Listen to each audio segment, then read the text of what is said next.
नमस्कार दोस्तों, स्वागत है आपका हमारे YouTube चैनल पर। दोस्तों, आज मैं आपके लिए एक माता पिता की कहानी लेकर आई हूँ। अक्सर कई बच्चे ऐसे होते हैं जो अपने माता पिता से बड़े होने के बाद मोह भंग कर लेते हैं, माता पिता को बोझ समझने लगते हैं।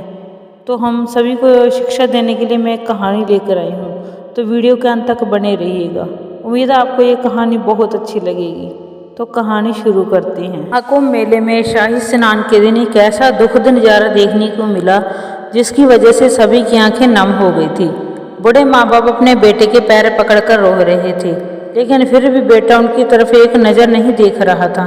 दरअसल मेले में जब शाही स्नान के दिन हर कोई अपनी आस्था की डुबकी लगा रहा था, तब मोहित कुछ ऐसा प्लान कर रहा था जो उसके बुजुर्ग माता पिता ने सोचा भी नहीं था। मेले की शुरुआत हुए बहुत दिन हो गए थे और बेटा रोज माँ बाप से महाकुंभ में स्नान की बात करता था। बूढ़े माँ बाप हर रोज बेटे को प्रयागराज जाने से मना कर देते थे क्योंकि खर्च ज़्यादा होगा। गरीब माँ बाप जानते थे कि उनके बेटे के पास इतने पैसे नहीं हैं। ऐसे में महाकुंभ पर आने जाने का खर्चा वो करवाना नहीं चाहते थे। लेकिन जब शाही स्नान का दिन करीब आया तो वह माँ बाप के पीछे पड़ गया। अब बेटे के साथ साथ बहू भी उन्हें स्नान की भेजने की जिद कर रही थी। माँ बाप बच्चों का इतना प्यार देखकर कैसे मना कर सकते थे। दोनों ने शाही स्नान के लिए महाकुंभ जाने के लिए हामी भर दी। जैसे ही सुबह हुई, बेटा पहले ही तैयार हो गया था। आज से पहले बूढ़े माँ बाप ने बेटे को कभी किसी चीज़ के लिए इतना उत्साहित नहीं देखा था। जब उनकी नींद खुली तो बेटा तैयार खड़ा था। बेटे को तैयार देखकर माँ बाप भी फौरन उठे और तैयार होने लगे। बेटे ने कहा, आप दोनों नाश्ता कर लो, मैं ऑटो लेकर आता हूँ। बुजुर्ग माता पिता हैरान थे क्योंकि सुबह के 5 बज रहे थे और वो नाश्ते की बात कर रहा था। उनकी बहू आज तक कभी 8 बजे से पहले उठी नहीं थी और वह कैसे 5 बजे नाश्ता दे सकती थी। अभी वो आपस में बात ही कर रहे थे, तभी उनकी बहू खाने की थाली लेकर उनके सामने आ गई। माँ बाप हैरान थे, लेकिन उन्हें खुशी भी थी। उन्हें ऐसा लग रहा था जैसे घर में सब कुछ अच्छा होने वाला है। दोनों ने खुशी खुशी खाना खाया और महाकुंभ के लिए जाने लगे। तभी बहू ने पीछे से आवाज लगाई, अरे आप लोग अपना सामान लेकर तो जाओ। बहू की बात सुनकर सास ने कहा, अरे सामान क्यों, हम स्नान करके वापस आ जाएंगे, इसके लिए सामान लेकर जाने की क्या जरूरत है। सास की बात सुनकर बहू थोड़ा डर गई और लड़खड़ाती हुई आवाज में बोली, अरे अरे, मेरा मतलब है कि स्नान के बाद आपको कपड़े तो बदलने ही पड़ेंगे। बहू की बात सुनकर सास ससुर ने कहा, हाँ ये तो हमने सोचा ही नहीं। दोनों एक बैग में अपने कपड़े पैक करने लगे। तभी घर के बाहर से आवाज, अरे ऑटो आ गया, आप लोग अभी तक खाना खा रहे हो। माँ बाप ने कहा कि हम सामान पैक कर रहे हैं, अभी बाहर आ रहे हैं। सामान की बात सुनकर बेटा थोड़ा हैरान रह गया। उसे लगा कि माँ बाप को कहीं हमारे प्लान का पता तो नहीं चल गया। जब माँ बाप घर से बाहर आए तो उसने उनसे पूछा, सामान क्यों लेकर जा रहे हो आप। तब माँ बाप ने हंसते हुए कहा, अरे पगले, हम घर छोड़कर थोड़ी जा रहे हैं। सामान इसलिए है कि वहाँ स्नान करने के बाद कपड़े भीग जाएंगे, इसके बाद बदलने के लिए एक और सूखे कपड़े तो रखने ही होंगे ना। माँ की बात सुनकर मोहित ने चैन की सांस ली और कहा, अच्छा इसलिए कपड़े लिए हैं, चलो अब जल्दी चलो, ऑटो में बैठ जाओ वरना ट्रेन छूट जाएगी। माँ बाप आज बहुत खुश थे क्योंकि बहुत दिनों बाद उनका बेटा उनके लिए कुछ खास कर रहा था। हंसते मुस्कुराते ट्रेन का सफ़र भी पूरा हो गया और वह प्रयागराज पहुंच गए। प्रयागराज पहुंचते ही मोहित का बर्ताव माता पिता के प्रति अब थोड़ा बदलने लगा था। माँ ने बेटे से चाय के लिए कहा तो उसने मना कर दिया। मोहित ने कहा, माँ अब चाय नाश्ता बाद में करना, पहले जल्दी से स्नान कर लेते हैं। तीनों ने मिलकर शाही स्नान किया और फिर कपड़े बदले। तभी मोहित को किसी का फ़ोन आया। वह बार बार फ़ोन काट रहा था तो माँ ने उससे पूछा, क्या हुआ बेटा, किसका फ़ोन है, उठा लो, क्या पता कोई ज़रूरी काम हो किसी को। मोहित ने सोचा कि यह अच्छा मौका है, मैं बहाना करके यहाँ से निकल जाता हूँ। उसने माँ बाप को मेले में एक जगह बिठा दिया और कहा, आप लोग यहाँ बैठो, मैं बात करके आता हूँ। माँ बाप बेटे को फ़ोन पर बात करते हुए दूर जाता हुआ देख रहे थे। तभी भीड़ में वह कहीं गायब हो गया। सुबह से भूखे प्यासे माँ बाप अपने बेटे के आने का इंतजार कर रहे थे। बेटा आएगा तो उन्हें कुछ खाने को मिलेगा। बेटे को गए हुए 3 से 4 घंटे हो गए थे। उनके पास फ़ोन भी नहीं था। वह आपस में बात करते हुए कह रहे थे कि उसे इतना टाइम क्यों लग रहा है। पिता ने कहा, अरे इतनी भीड़ है, बात करते करते कहीं दूर चला गया होगा, आ जाएगा, तुम परेशान मत हो। धीरे धीरे अब शाम के 6 बज गए थे। अंधेरा होने लगा था, ठंड भी बढ़ने लगी थी, ओस भी पड़ रही थी। बूढ़े कमज़ोर माँ बाप खुले आसमान के नीचे ठंड से कांप रहे थे।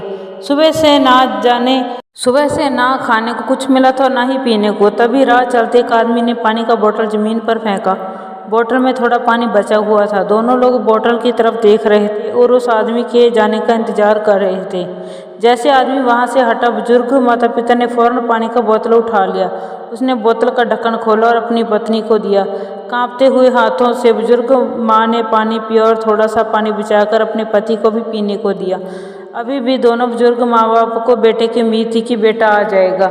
बार बार बस वह बेटे की राह देख रहे थे। लगता है मेले में बेटा रास्ता भूल गया है।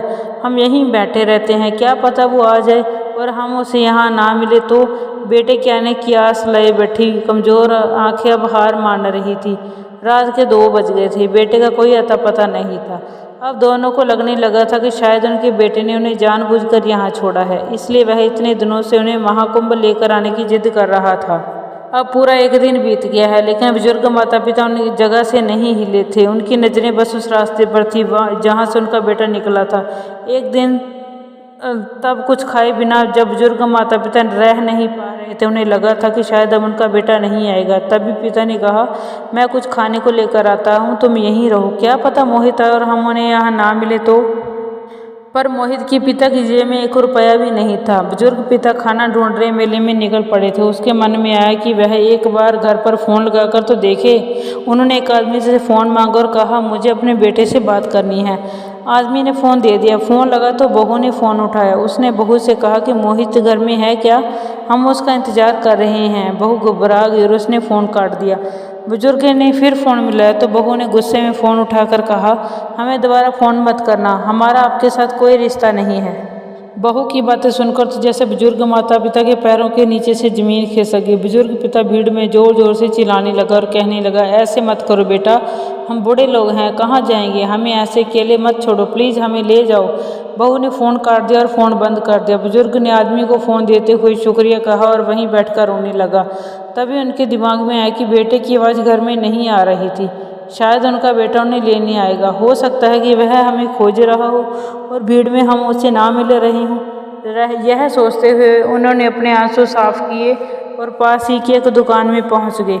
उन्होंने दुकानदार से कहा, अरे बेटा, कुछ खाने को दे दो, हमने कल से कुछ नहीं खाया है।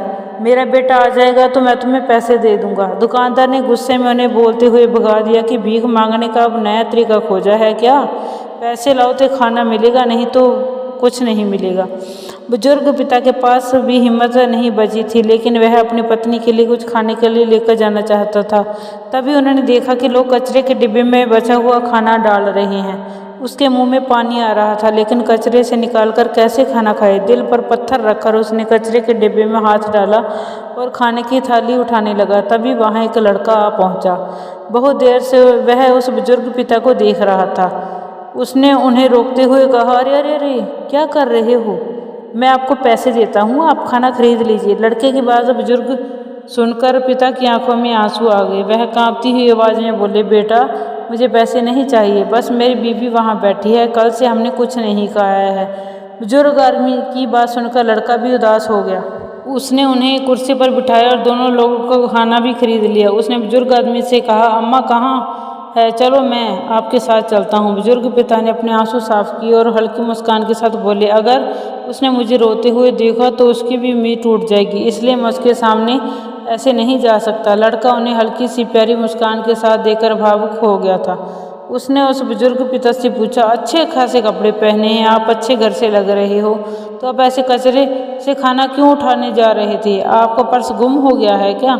लड़के की बात सुनकर बुजुर्ग की आंखों में आंसू भर आए। उसने दबी आवाज़ में कहा, हम कल यहाँ अपने बेटे के साथ आए थे। बेटे ने स्नान के बाद हमें एक जगह बिठाया और कहीं फ़ोन पर बात करते हुए चला गया। उसके बाद हम कल से वापस नहीं लौटा है। उसने हमें कोई पैसे भी नहीं दिए हैं। अब हमें लगता है कि शायद उसने हम बूढ़े माँ बाप को ऐसे ही अकेला छोड़ दिया है। बुजुर्ग की बात सुनकर लड़का हैरान था, क्योंकि उनकी उम्र अब ज़्यादा हो चुकी थी। लड़के ने कहा, अरे आपने खोया पाया केंद्र से बात की? सरकार द्वारा सुविधा दी गई है, हो सकता है कि आपके बेटे को रास्ता ना मिला हो, अब वहाँ क्यों नहीं बात करते? बुजुर्ग पिता को लड़के की बातों से थोड़ी उम्मीद लग रही थी। अब वह अपनी पत्नी के पास भी पहुंच चुका था। उसने अपनी पत्नी से कहा कि बेटे ने उनके लिए खाना खरीदा है, खा लो। माँ की हालत भूख से बहुत ज़्यादा खराब थी। जैसे तैसे उन्होंने खाना खाया और लड़के का सिर मुस्कुराते हुए सहलाया। खाना खाने के बाद बुजुर्ग पिता ने कहा, तुम यहाँ बैठो, मैं इस बेटे के साथ खोया पाया केंद्र होकर आता हूँ। शायद मोहित को रास्ता ना मिल रहा हो, उसने हमारे बारे में वहाँ सूचना दर्ज कराई हो। बुजुर्ग पिता जान लड़के के साथ खोया पाया केंद्र पहुँचे। उन्होंने अपना नाम और बेटे का नाम लेकर पूछा, क्या कोई आया था? इसके बारे में पूछने पर क्या इस नाम से कोई खोने की सूचना दर्ज हुई है? सामने से अधिकारियों ने साफ मना कर दिया। अब तो लड़के को भी भरोसा हो गया था कि उनके बेटे ने उन्हें यहाँ जानबूझकर छोड़ा है। लड़का दुखी हो गया और उसे समझ नहीं आ रहा था कि वह क्या करे। अब वह बुजुर्ग पिता से बात भी नहीं कर पा रहा था क्योंकि अब सभी उम्मीदें टूट चुकी थी। लड़के ने बुजुर्ग आदमी का हाथ पकड़ा और उन्हें उसकी पत्नी के पास छोड़ दिया। अब उनके पास कहने को कुछ नहीं था, इसलिए उसने बुजुर्ग पिता के हाथ में 2000 का नोट थमाया और कहा, ये पैसे रख लीजिए, आपके काम आएंगे। बुजुर्ग पिता पैसे लेने से मना कर रहे थे क्योंकि लड़के ने उनकी बहुत मदद कर दी थी पहले ही, लेकिन उसने जिद करके उन्हें पैसे पकड़ा दिए। उन्हें नमस्ते कहते हुए चला गया। लड़के का मन उदास था, लेकिन उसे समझ नहीं आ रहा था कि वह क्या करे। वह बुजुर्ग अम्मा को रोते हुए नहीं देख रहा था, इसलिए वह बिना मुड़े वहाँ से निकल गया। बुजुर्ग माता पिता के पास जब जीवन में कुछ नहीं बचा था, वह एक जगह बैठे बस रोए जा रहे थे। रात के 8 बज गए थे। आज भी उनका बेटा उन्हें लेने नहीं आया था। अब वह पूरी तरह से कन्फर्म हो चुके थे कि उनके बेटे ने उन्हें बेसहारा छोड़ दिया है। दोनों को समझ नहीं आ रहा था कि अब कहाँ जाएं। एक दूसरे का सहारा बने बुजुर्ग माँ बाप कुछ सोचने की हालत में नहीं थे। एक तरफ जहाँ उनके बेटे ने उन्हें छोड़ने के बाद एक बार भी मुड़कर नहीं देखा, तो वहीं एक ऐसा शख्स जो उनके लिए परेशान हो रहा था कि कोई नहीं बल्कि वही लड़का था जो उसने सुबह उन्हें मिला था। लड़के की रात को ट्रेन थी, लेकिन बुजुर्ग माता पिता की टेंशन में वह ट्रेन नहीं ले पाया। आखिर वह वापस मेले में आ गया और बुजुर्ग माता पिता के पास आकर बैठ गया। उसने माता पिता से कहा, अम्मा आप मेरे साथ रहेंगी? मैं अकेले एक फ्लैट में रहता हूँ। मेरे माता पिता तो बचपन में ही गुजर गए थे। बचपन में मेरे चाचा चाची ने मेरा ख्याल रखा है, लेकिन बड़ा होने के बाद मैं इन पर बोझ नहीं रहना चाहता था, इसलिए मैं फ्लैट में रहता हूँ। मेरी नौकरी भी है दूसरी जगह, इसलिए मुझे अकेले ही रहना पड़ता है। अनजान लड़के का प्यार और बड़ा दिल देखकर दोनों माँ बाप की आंखें फूट फूट कर रोने लगी। अब उन्हें कहते हैं, बेटा हम तुम्हारे ऊपर कैसे बोझ बन सकते हैं? हमारा खुद का बेटा हमें घर में नहीं रखना चाहता। उसकी बातें सुनकर लड़का मुस्कुराया और बोला, मैं भी तो आपके बेटे की तरह हूँ। देखिए, बचपन में भगवान ने मुझसे मेरे माँ बाप को छीन लिया था और संगम स्थल पर मुझे माँ बाप मिल गए हैं। लड़के की बात ने बुजुर्ग माता पिता के दिल को भर दिया। अब वह उसके साथ जाने के लिए राजी हो गई। उसने उनका सामान उठाया, हंसते हुए बातें करने लगा। ऐसा लग रहा था कि जैसे सब ठीक हो गया है। तीनों ने साथ मिलकर खाना खाया। ट्रेन लेकर लड़का घर पहुंच गया। बुजुर्ग माता पिता दुखी थे, लेकिन लड़का उन्हें खुश करने के लिए हर वो चीज़ करता था जिससे उन्हें बेटे की याद ना आए। सोते हुए अक्सर बुजुर्ग महिला कांपते हुए होठों से चिल्लाते हुए उठ जाती थी कि बेटा मुझे छोड़कर मत जाओ। लेकिन समय के साथ साथ अब ऐसे सपने आने भी बंद हो गए थे। 1 साल बीत गया था। तीनों साथ साथ में खुशी से रह रहे थे। एक छुट्टियों में वह कहीं घूमने भी लेकर जाता था। खाना भी रोज उनके साथ ही खाता था। धीरे धीरे बुजुर्ग माता पिता अब अपने बेटे से मोह खोने लगे थे और हर किसी को वह अनजान लड़के को ही अपना बेटा बताते थे।